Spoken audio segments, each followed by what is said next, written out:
Hello everyone, welcome to Guidement and I'm Neha Sinha here back with my another video for class 9. This video is going to deal the second chapter of the Beehive book and the name of the chapter is The Sound of Music. This chapter contains two parts and I'm going to deal the first part today. That is, Evelyn Gliennie listens to sound without hearing it. Isn't it a little bit weird? Exactly it is. थोड़ा weird तो है नाम सुनने में। कोई इंसान कुछ चीज़ बिना सुने फिर भी वो सुन लेता है। आखिर ये होता कैसे है? बिल्कुल हो सकता है। अगर हम कोई चीज़ महसूस कर लें तो हम बिल्कुल सुन सकते हैं, लेकिन ये हम कॉमन इंसान के लिए नहीं है। ये सिक्स सेंस है जो कि उन लोगों के लिए है जो कम्प्लीटली डेडिकेटेड होते हैं और उनका कोई एक सेंस काम नहीं कर रहा होता है। हमारी सोसाइटी में कोई अगर हैंडीकैप्ड होते हैं ना तो उनको बहुत ही एकदम सिंपैथी के साथ देखा जाता है, उनसे हम एम्पथाइज करते हैं। Oh God, so pity on him. But actually ऐसा कुछ नहीं है। जो इंसान कंप्लीट डिटर्मिनेशन के साथ ये सोच ले कि ये मेरी डिसेबिलिटी, ये मेरी प्रॉब्लम कुछ अलग मुकाम मुझे देगी, तो बिल्कुल प्रूव कर सकते हैं, क्योंकि डिसेबिलिटी कोई वर्ड नहीं है। Actually that word is differently abled and this chapter is also going to deal with that type of thing only. Story के मेन कैरेक्टर है एवलिन ग्लेनी, जो कि बचपन से तो सुन सकती थी। She was perfect. स्टोरी की मेन कैरेक्टर है एवलिन ग्लेनी और ये स्टोरी स्टार्ट होता है प्लेटफॉर्म से, जहाँ पर एवलिन ग्लेनी ट्रेन के आने का वेट कर रही है। उससे एक्चुअली लंदन जाना है, क्योंकि वहाँ उसका पहला दिन है रॉयल अकेडमी ऑफ म्यूज़िक में। वो उसका फर्स्ट डे होने वाला। She is very excited. She is near about 17। वो 17 साल की लड़की है और अब यहाँ से उसकी जर्नी स्टार्ट होगी म्यूज़िक वर्ल्ड में। Actually this is a new journey. अब कुछ फ्लैशबैक में पीछे चलकर देखते हैं कि उसके साथ हुआ क्या था, क्योंकि उसका जब जन्म हुआ था she could properly here everything, but suddenly जब वो 8 साल की हुई तो उसकी मदर, जिनका नाम था इज़ेबल ग्लेनी, वो रियलाइज़ करती है कि उनकी बेटी को कुछ लिसनिंग प्रॉब्लम हो रहा है। एक्चुअली वो पियानो प्ले करने का वेट कर रही थी एवलिन, और उसकी मदर उसको कॉल करती, 2-3 बार आवाज़ लगाती है, बट वो सुन नहीं पाती है।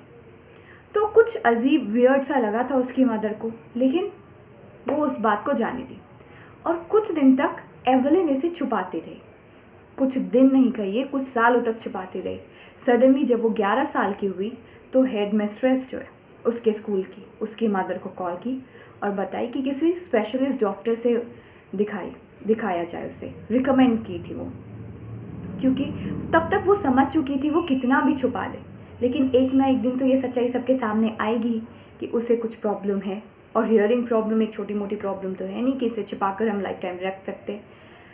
तो वहाँ से तो उसके लाइफ का प्रॉब्लम स्टार्ट हो चुका था, लेकिन वो एक लेट गो करने वाली लड़की नहीं थी कि हाँ प्रॉब्लम आए तो हार मान करके मैं कहीं चली जाऊँ। उनका डिटर्मिनेशन, और जैसे ही वो इच्छा जताती है कि उन्हें म्यूज़िक सीखना है तो बहुत लोग क्रिटिसाइज़ भी करते हैं। और ये डिज़ायर उनके अंदर आता कैसे है? वो सडनली एक लड़की को ज़ाइलोफोन प्ले करते हुए देखी थी, तो फिर उनके अंदर भी इच्छा होती है कि मुझे भी ज़ाइलोफोन प्ले करना है, और तब से वो परमानेंट डिज़ायर बन चुका था। एक टेम्प्रेरी नहीं कि बस हाँ देखकर इन्फ्लुएंस हो गए थोड़े दिन के लिए और फिर ख़त्म। No, that was a permanent desire. और फिर ये डिज़ायर लोगों के क्रिटिसाइज़ करने से, ताना देने से, टॉन्ट करने से नहीं गया। इनफैक्ट जब वो स्कूल में एडमिशन लेने गई थी, म्यूज़िक स्कूल में, कि उन्हें सीखना है, तो बहुत सारे टीचर्स ने भी उन्हें डिस्करेज किया था। लेकिन रॉन फॉक्स वो उनके टैलेंट को रिकॉग्नाइज़ कर चुके थे। उन्हें समझ आ गया था कि इस लड़की में पोटेंशियल है जो कि कुछ कर देगी, लाइफ में कुछ अलग मुकाम हासिल करेंगी, और ऐसा होता भी है। वो एक अलग माइलस्टोन सेट करती हैं।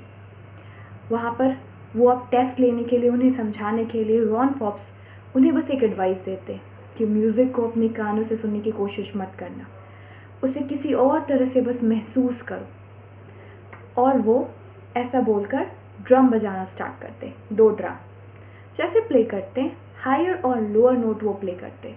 हायर नोट जैसे प्ले करते हैं तो अब एवलिन जो है अपने वेस्ट के अबव से हायर नोट को महसूस करती है और लोअर नोट प्ले होता है तो वो वेस्ट के नीचे से महसूस करती है। और उसके बाद उसके टीचर जो है डिफरेंट डिफरेंट नोट प्ले करते हैं और जैसे वो डिफरेंट नोट प्ले करते हैं अलग अलग बॉडी के पार्ट में वो महसूस कर सकती थी।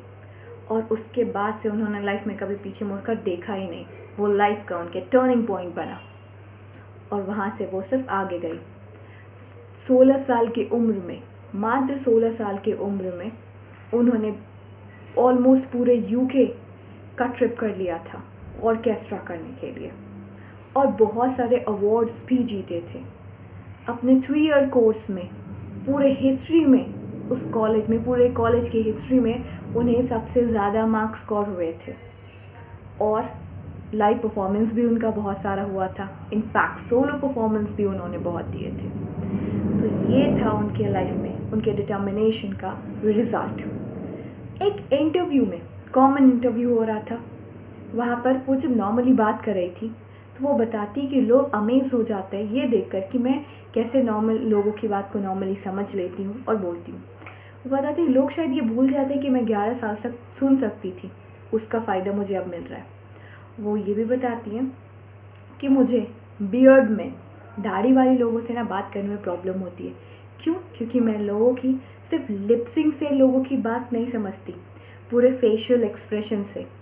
और बियर्ड्स वाले मैन, दाढ़ी वाले मैन से फेस कवर हो जाता है, इसलिए वो टोटल फेशियल मूवमेंट देख नहीं सकती है, क्योंकि उन्हें मूवमेंट, एक एक एक्सप्रेशन को, बॉडी पार्ट के टीथ, ये सबको ऑब्जर्व करना होता है और तभी वो समझ पाती है। तो इसलिए वहाँ पर उन्हें थोड़ी प्रॉब्लम हो जाती है। और फिर एल्विन बताती है कि जैसे लोग उनसे पूछते हैं कि वो म्यूज़िक को इतना फील कैसे कर पाती है, तो फिर उनका एक रिप्लाई होता है, वो इतने अच्छे से म्यूज़िक को प्ले करना, समझ पाना उनके लिए आसान इसलिए हो जाता है क्योंकि उनके एक एक बॉडी का पार्ट उसको महसूस करता है। फॉर एग्ज़ाम्पल, जब भी वो प्ले करती है तो फिर ऐसा नहीं, इंस्ट्रूमेंट प्ले करने के टाइम वो बेयर फीट जाती है, खाली पैर, ताकि वो वाइब्रेशन को पैर से फील कर सके। ज़ाइलोफोन बजाते के टाइम फिंगर टिप से फील करती है। और सिर्फ इतना ही नहीं, उनके चीक बोन, हेयर्स, सब कुछ म्यूज़िक को फील करता है। ये उनकी सबसे प्लस पॉइंट थी। और फिर सबसे बड़ा चेंज कब आता है? जब 1991 में उन्हें Philharmonic societies prestigious soloist award मिलता है। I repeat, Philharmonic societies prestigious soloist award मिलता है उन्हें 1991 में। तो फिर और ज़्यादा उनका फेम बढ़ जाता है। और उनके बारे में जेम्स ब्लेड कहते भी हैं कि अगर गॉड ने उनसे हियरिंग कैपेसिटी छीन ली है तो उन्हें एक एक्स्ट्रा ऑर्डिनरी कैपेसिटी भी दे दी है कि वो म्यूज़िक को फील कर सक रही है। इस कारण वो हम सबसे बेहतर है और हम सबसे ज़्यादा अच्छे से म्यूज़िक को समझ पाती है और प्ले कर पाती है। वो हर जगह एक्स्ट्रा ऑर्डिनरी एक एग्जाम्पल सेट कर रही थी। और वो खुद के बारे में ये भी बताती है कि वर्कोहॉलिक है। वर्कोहॉलिक मीन्स काम के प्रति एकदम पूरा समर्पण, जिसे सिर्फ काम ही काम नज़र आता हो। वो दिन भर पे दिन काम करना चाहती थी ताकि वो एक एक अलग मुकाम हासिल कर सके। उन्होंने बहुत अलग अच्छे भी काम किए, फ्री कॉन्सर्ट दिए उन्होंने हॉस्पिटल्स में और दूसरी जगह प्रिजन्स में दिए हैं। उनके बारे में लोगों की ये राय थी कि अगर वो कुछ अचीव कर रही हैं, वो एक शाइनिंग स्टार की तरह है, तो फिर उनके जैसे जो डेफ लोग हैं वो लोग भी वो मुकाम हासिल कर सकते। If she can do that then why can't we do this. लोगों का ये सोच था। वो बच्चों के लिए भी बहुत बड़ी इंस्पिरेशन बनी थी। तो दैट्स ऑल अबाउट एवलिन। ये थी उनकी story. Now coming back to my favourite part, idioms. We'll discuss idioms. ज़्यादा नहीं, 5, 6, 7 कुछ ऐसे ही होंगे। काउंट क्या करना है, बस सीखते जाना है और अपने इंग्लिश में उसे इंक्लूड कर लेना है ताकि जब आप बोलें तो कुछ दमदार हो ना। First idiom, gift of the gab. Speaking talent जिन में होती है ना, उन्हें कहते हैं गिफ्ट ऑफ द गैप। याद रखिएगा, गिफ्ट ऑफ द गैप। जो लोग बहुत अच्छे वक्ता होते हैं उनके लिए ये है।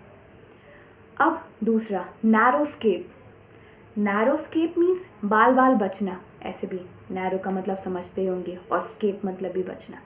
तो बस जैसे आप ये कह सकते हैं, एग्जाम्पल ले सकते हैं कि आप कहीं पर खड़े हैं और जस्ट सामने में ही ऊपर से कुछ गिर जाता है और आप बच गए, थोड़े से बस डिस्टेंस का फ़र्क था और आप बच गए, तो वो हुआ नैरो स्केप। कह सकते हैं ना, thank God I was standing here, it was just a narrow escape, otherwise I was going to hurt myself if I would be standing at that place. Okay, this was narrow escape. और अब तीसरा, Pandora's box. Pandora की कहानी तो पढ़े होंगे बहुत कोई, मैं ये नहीं कह रही कि सब पढ़े होंगे, बट बहुत कोई पढ़े होंगे। और आपने सुना भी होगा कि जैसे पेंडोरा का बॉक्स खुलता है उससे बहुत सारे प्रॉब्लम्स बाहर आ जाते हैं। तो वही चीज़ है, हम लोग एग्जाम्पल यहाँ पर बहुत अच्छा ले सकते हैं इसका।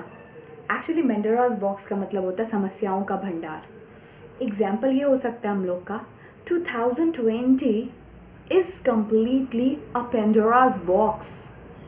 कुछ ना कुछ होता ही जा रहा है, कभी साइक्लोन्स, कभी कोरोना, कभी कुछ locust, problem he problem. So this will be memorable. Now next one, move heaven and earth. बहुत मेहनत करना, आकाश पाताल एक कर देना को कहते हैं move heaven and earth. Example हो सकता है ना, that person has given his best effort. या चलिए एग्जाम्पल हम लोग अभी के चैप्टर से ही ले लेते हैं, एवलिन से। Evelyn work so hard that she moved heaven and earth and made her path and became successful in her life. ये एग्जाम्पल। अब नेक्स्ट ईडियम।